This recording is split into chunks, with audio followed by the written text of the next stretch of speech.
morning, good morning. Don't mind me, I'm just taking off my socks to start some yoga and to read a little bit of tarot for you today. So this is a practice that we can either do in our bed, in a chair, or on the floor. I'm going to be showing this to you on the edge of my bed, but also a little bit on the floor. And so this is where we're starting. Welcome to Havens of Harmony. I love you. You're welcome. I'm glad you're here already. So wherever you are, you're going to start in a seat. Your seat might look like you just get out of bed, and this is where you are. You're just sort of arriving. Your seat might look like your feet are actually touching the ground already, and that you're in a chair or you're in your bed, but you're ready to sit on the edge of it. So wherever you are, you're going to start with your hands.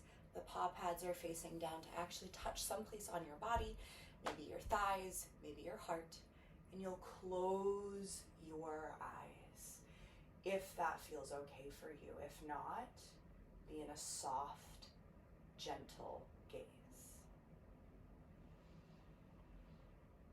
Now, as you begin to find your breath here, tap into an intention. Something that you would like to keep with you throughout the next few moments, throughout the rest of your day. Maybe it's a word, or a prayer, or a thought. Something that is going to begin to ground you, to connect you to Source, to Atma, to Self, to the Divine, to God, however you name your energy and your spiritual divine connection.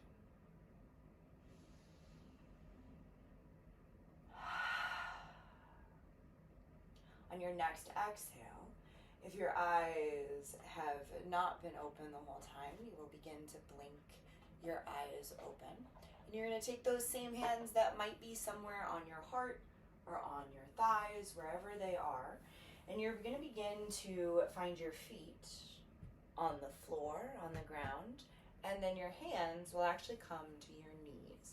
So if you've been seated without your feet down, you're going to come into a more seated position with your feet on the ground. Hands come to your knees. And we're going to start with a little cat-cow. So draw the heart forward, inhale. And as you exhale, fold and round. Inhale, lift the heart, following the heart through the gateway of the arms. And exhale, fold and round. So I want you to overemphasize here. Even if it feels perhaps a little bit silly to do so, I want you to come further forward than you think you need to and further back than you think you need to. I'm going to shake off my massive sweater so that I can show you a little bit of that. So we're really stretching it forward and really stretching it back. Just to give yourself a little bit of that opening here through the spine, through the neck, which is a part of our spine. And then you're going to come back in towards neutral. So you're going to keep those hands at your knees or on your thighs and just begin to find a little bit of rotation here. So you can see my hips are just kind of moving and swirling. It doesn't matter if it's choppy or how it feels or rather what it looks like. It just more matters what it feels like.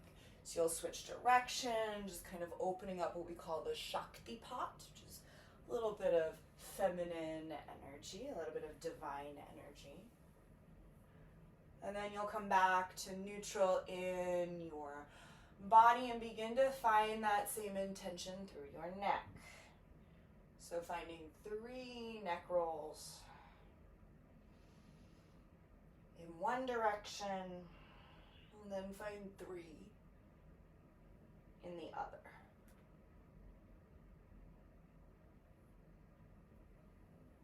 And once you've found your neck rolls, you'll come back to neutral. Check in with your rib cage, so make sure that your ribs are drawing in towards your heart.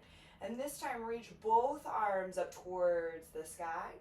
And as you exhale, lean back just a little bit. Inhale up. time as you exhale, maybe you begin to slide forward. So you're still seated. We're not going into a super far forward fold, but just begin to drop the head heavy between the shoulders. Begin to feel a little bit of release here through the cervical spine, the neck here.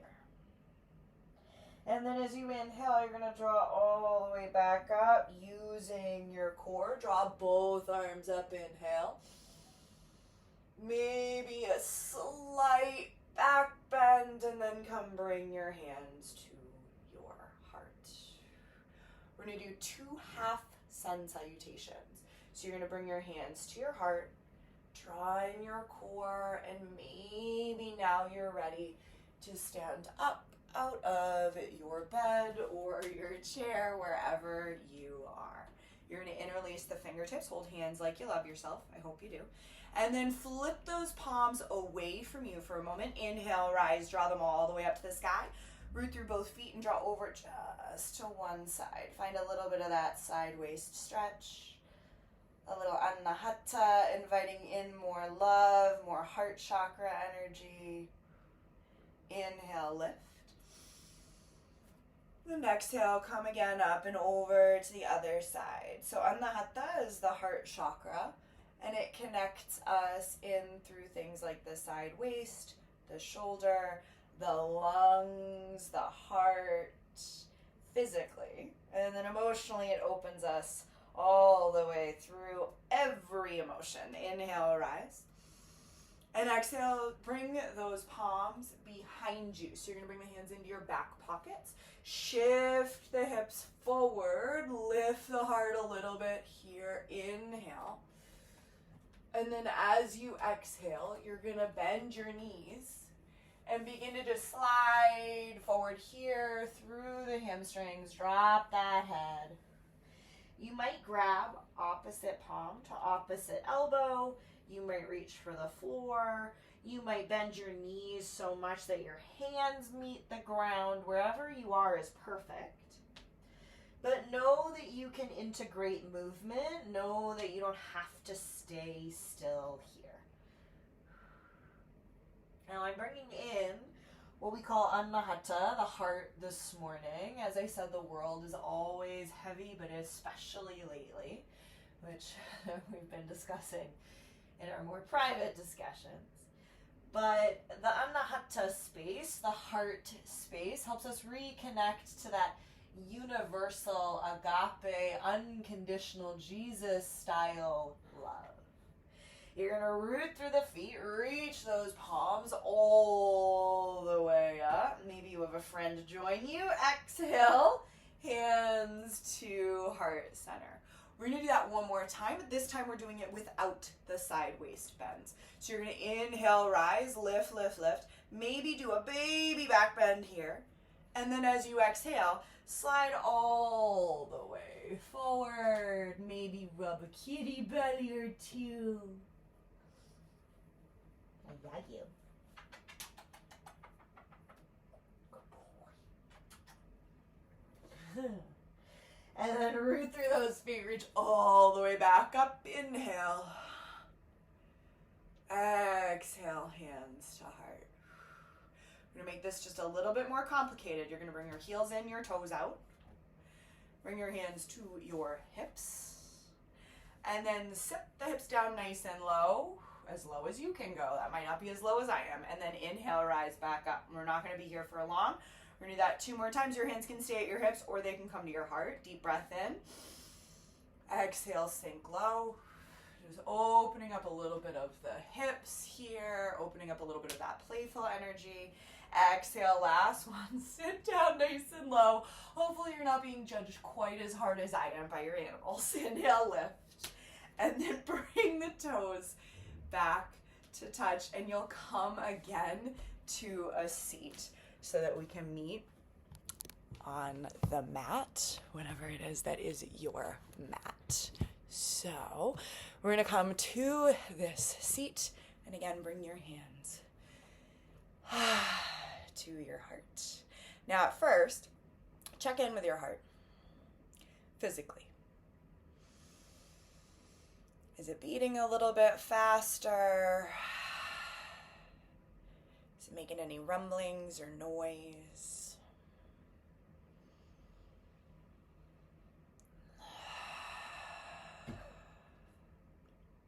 And then you're going to bring your hands to your heart. We're going to Om together. Now, when we Om, it opens up the vibration in our chest. And as I mentioned, the Anahata energy, the heart energy, opens up our emotions in the heart. And the emotions in the heart are so much. It's all of it. It's absolutely everything. And as I mentioned, it's also Jesus's radical love, agape love, divine love, universal love. It's that reminder to love yourself and to then love your neighbor as yourself. And this weekend, I am so blessed to be taking 16 teenagers into the city to serve our unhoused friends and to offer what we call street ministry, which is simply passing out socks and mittens and giving them the opportunity to just have an extra hand and a little bit of extra love.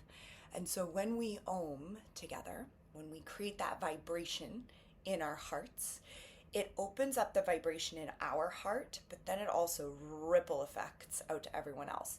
And even though we're meeting on the internet and we may not be in person, that vibration, when you're doing it with me and when you're doing it collectively with others, is so universal and so beautiful. And it brings that positive, loving, intentional energy to the world, including in those tiny, tiny little moments like taking teenagers into the city with the unhoused, that your energy is helping us to continue to give that positive love and positive energy to the world.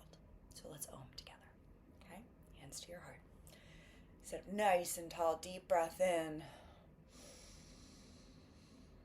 Exhale out.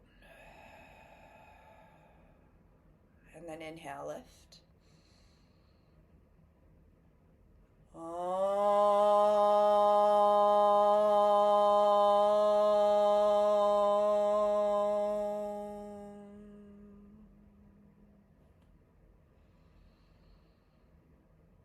May the breath be your blessing. Amen. So before we go, I'm going to read to you from the Mary Magdalene Oracle Card Collection. I'm so very blessed that I have wonderful people in my world that fully understand the blend between some style of liberal, progressive Christian ministry and liberal, spiritual yoga connections and all of the reminders of that universal love. And so I've been gifted this beautiful deck by a friend of mine, and I'm excited to share. Ooh, this one feels important today. It says, the Alpha and the Omega, every ending is a new beginning. Seems pretty fitting. This weekend I'm actually preaching on washing feet, and this almost looks as though it's like Jesus with disciples, with Mary Magdalene, and with all of the disciples that followed him. Let's see what number this is so that I can give you all a little bit more insight. I don't know if the Alpha and the Omega. Oh, it's alphabetical. That's fun. So it says, Christ's parable of the vineyard workers describes a man who arrives in a vineyard late in the day, and he's been given the same amount of pay for the brief labor as those who have been working since dawn. Christ explains that in the world to come, or in the world that already exists invisibly within this one, those who are last shall be first, and the first last. Matthew 20:16. This doesn't seem fair, though, or just, and that's precisely what the parable is meant to do. It's meant to get us all caught up in our ego, so that we get tied up and feeling as if we're being cheated or betrayed. This comes from the ego's fear that there's only so much treasure to go around. We think this laborer who only just showed up as the work was almost over will take from what we would have received. According to the ego, what others get we would miss out on. There isn't a concept of plenty, only lack and security. The ego can't conceive of an unconditional love that isn't concerned with what is fair when it comes to those who can receive it. The treasure is for everyone who shows up. Whether they just started the work now or we've been laboring in the name of love for our entire lives, love is here for all of us equally.